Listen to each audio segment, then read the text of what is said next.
Chapitre 3. Lui. Je ne sais pas combien de fois j'ai rencontré l'absence de ma sœur.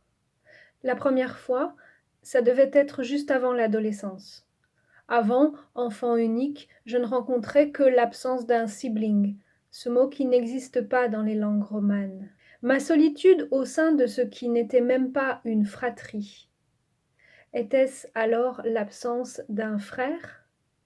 Je ne me souviens pas d'avoir rencontré cette absence-là. Juste la solitude. Il y avait bien des garçons dotés de créatures qu'ils appelaient ma sœur, mes sœurs même parfois. Je devais avoir 12 ou 13 ans. Les sœurs des copains, c'étaient les seules filles qu'on rencontrait. Ou parfois les filles d'amis des parents. Rencontrer, ce n'est pas le mot. On les croisait. Si c'en étaient des grandes, de sœurs, on jetait un coup d'œil furtif à leurs seins. Du coup, on commençait à s'y intéresser, aux sœurs des autres. Mais eux qui en avaient n'en parlaient que comme des sortes de calamités qu'il fallait supporter comme le mauvais temps. Parlaient de leurs moqueries, de leurs rires à tout bout de champ. Les moqueries surtout. Apparemment les moqueries des sœurs pouvaient faire mal, blesser durablement. En tout cas, c'était sûr pour celle d'une fille d'amie de mes parents quelques années auparavant. Mes passe-montagnes étaient pour elle un motif inépuisable de fous rires hivernaux, interrompu d'excuses qui aggravaient ma vexation puisque je ne pouvais même pas l'accuser de méchanceté, mon ridicule paraissant si extrême que même avec la meilleure volonté du monde, elle ne pouvait pas se retenir de le moquer. Les petites sœurs des autres faisaient l'objet d'un interdit non dit mais globalement respecté. Les grandes sœurs des autres, c'était pire. Freluquet, Minus. De toute façon, je n'imaginais pas que les sœurs des autres puissent être la mienne, enfin celle que je n'avais pas. La place était déjà prise. L'absence de ma sœur ne pouvait être comblée que par une sœur totalement imaginaire. Avec quelques moqueries quand même, mais juste pour faire comme. Une sœur, ça vient avec des moqueries, mais la mienne, manquante, serait venue avec des moqueries gentilles. En fait, on était occupés à toute autre chose ensemble. On avait été capturés par des geôliers invisibles, enfermés dans une sorte de labyrinthe de chambres dont on cherchait en vain la sortie avant de s'endormir épuisés l'un contre l'autre. L'absence de ma sœur s'est d'abord matérialisée sous la forme d'un oreiller. 2 ans plus tard, alors que tous mes copains sortaient avec des filles, je faisais figure de retardataire. On se posait des questions. J'avais découvert une méthode de masturbation consistant à projeter mon sexe de gauche à droite comme un punching ball, dont l'ampleur et la fréquence des traces terrorisaient ma mère qui avait lu de nombreux ouvrages sur les méfaits de telle débauche. Elle aurait été encore plus inquiète si elle avait eu accès aux pensées qui accompagnaient ces pratiques.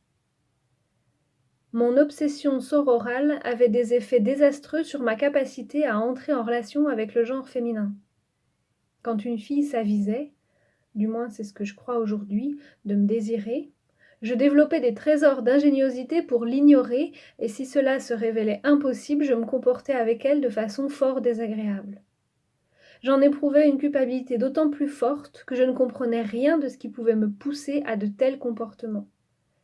En parallèle, j'en pinçais pour des filles déjà pourvues de petits copains plus expérimentés et souvent sympathiques, ne réussissant à attirer leur attention que sous la forme d'une pitié pour ma triste mine. Paradoxalement, ces apitoiements me rapprochaient de la sœur imaginaire dont je restais par ailleurs incapable de cerner le visage ou le caractère. Avec une que l'ennui estival avait conduit à rester avec moi plusieurs jours, dans un temps suspendu entre activités sportives et séjours forcés avec les parents, je me souviens de longues promenades silencieuses, de moments passés allongés dans l'herbe, d'une atmosphère douce qui avait fini par lui plaire. Mais nul baiser, nulle caresse. C'est bien plus tard que tout s'inversa. Le désir explicite de quelques-unes bouscula ma timidité, et j'y répondais après diverses simagrées relevant de la danse nuptiale du jeune mâle réticent à abandonner ses prérogatives. je découvris avec surprise que la violence du désir n'empêchait pas forcément une hypocagneuse de me parler pendant nos étreintes de Mallarmé que je faisais semblant de connaître. Allongés par terre sur un sol dur dans des endroits dépourvus de lit, pourquoi d'ailleurs, on tentait de trouver une douceur où poser nos têtes et divers creux et bosses pour placer nos mains. On se consommait avec bonheur et gaucherie. Mais la quête sororale n'avait fait que se déplacer et restait riche de malentendus. C'est qu'après l'oreiller du chaste sommeil, j'avais sombré dans des rêves éveillés nettement plus incestueux. Avec une vraie sœur, cela aurait pu se passer comme dans Hôtel New Hampshire, où la sage grande sœur épuise le désir commun dans un paroxysme d'assouvissement allant jusqu'à la douleur et la blessure. Mais avec une sœur imaginaire, rien de tel. L'imaginaire est inépuisable, d'autant qu'il se répète. Je tombais donc puérilement amoureux de filles qui s'attendaient à ce qu'on passe à autre chose, c'est-à-dire à quelqu'un d'autre, ou à la rigueur à ce qu'on s'envoie en l'air de nouveau, mais sans y attacher trop d'importance. Avec telle qui était partante pour qu'on s'aime, et le cachait en raison des douleurs associées, je multipliais des maladresses insignes, dont je ne pris conscience que des années plus tard.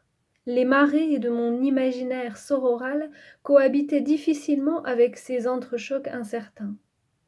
Il fallut des navigatrices au long cours pour trouver des courants favorables qui les contournaient.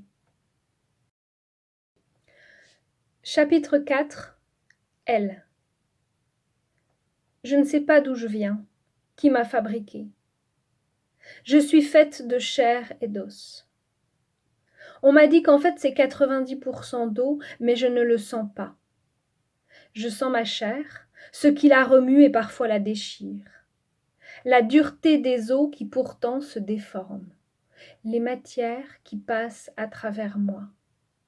J'éprouve ma force. Je sens la douceur de ma peau quand mes doigts la parcourent. Je suis un être doué de conscience, pourrait-on dire de moi comme je l'ai entendu dire d'un animal. J'ai des émotions, une volonté propre, qui me pousse à agir d'une façon qu'ensuite je ne reconnais pas toujours comme mienne. Je ressemble à plein d'autres êtres, et pourtant je suis différente d'eux. Je ne sais pas dire en quoi. Peut-être est-ce parce que je ne me souviens de rien. Enfin, rien avant. Avant, j'étais autre chose, mais je ne sais pas quoi. Pourtant, je parle une langue. Je connais beaucoup de mots, mais je ne sais pas toujours quand il faut les employer. Je reconnais ce qui m'entoure. Je sais comment s'appellent les objets. Quelque chose en moi ressent.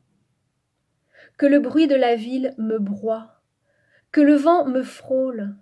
Quelque chose en moi pense, se demande comment il se fait que j'ai un nom, un lieu où me reposer, des vêtements, des billets pour payer. Je sais comment me comporter dans diverses situations. Parfois, d'étranges courants me poussent dans la ville. Parfois, une silhouette ou un visage m'attire comme des aimants. Je résiste à ces chants. Qui sait ce qui se produirait si je me laissais entraîner? Il arrive aussi qu'un autre être me regarde avec insistance. Je tourne la tête et accélère le pas. Je sens dans mon dos comme un filet d'eau froide. Mais rien n'y coule. Je crois qu'on appelle ça la peur. C'est quelque chose qu'on a, pas quelque chose qu'on est.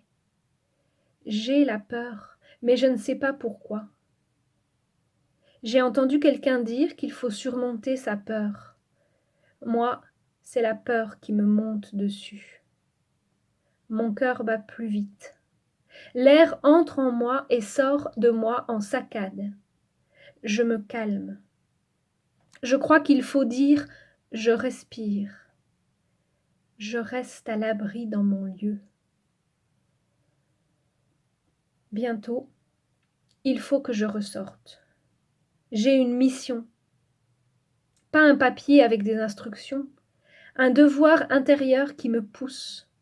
Je suis là pour quelque chose, pour quelqu'un aussi. Mais que pourrais-je lui donner qui me soit propre?